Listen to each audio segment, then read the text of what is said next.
for tuning in. I'd like to talk to you today about weight issues and exercises.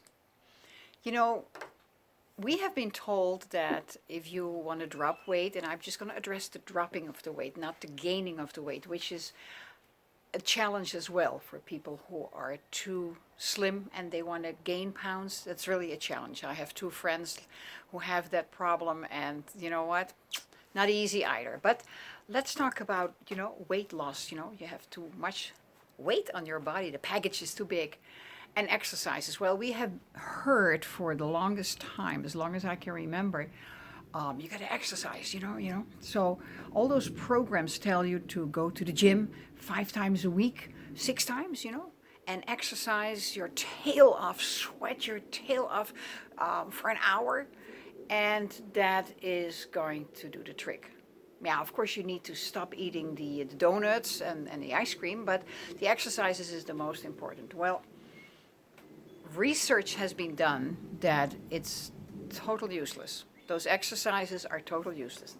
That doesn't mean that doing exercises is not good for your overall well-being, but it's not something that you need to do vigorously for losing weight, because only 10 to 15% of the energy that you spend on that hour, do an hour of vigorously biking, running, dancing, whatever, swimming, that is to knock those 3 glasses of wine off, those 2 donuts, that Big Mac with the French fries. That takes an hour. So you can just, ask yourself, do I really want to do that? Or should I just drop those high calorie products? Because the rest of your energy is spent on bodily functions. Just take the whole body and look at everything in your body to maintain it. A part of that is also for the process of your food, the metabolism and the waste elimination. So let's just forget about that. But what it does show, and that research has shown, is that eating is an emotional affair. And we know it. We like to hang around with dinner, with a party, and we feel good, and we have great food, and we, a glass of wine. That's lovely. But when you're not feeling happy, what do? You grab a chocolate bar, you grab cookies, whatever else. So it's an emotional thing. You try to eat your misery. Let me just call it like that. You try to eat your misery away. That's not good. You try to eat your stress away. That's not good. When you're happy, when you're really truly happy, you're not hungry. When you're falling in love, you hardly eat. But when you're sad, you go on a binge.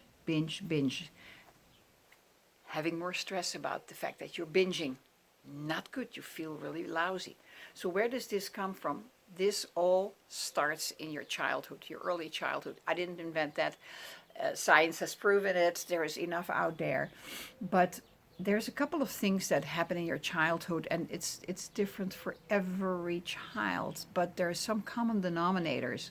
How you are treated as a child. Are you rejected? Are you accepted? Are you neglected? Your needs, are they met or not?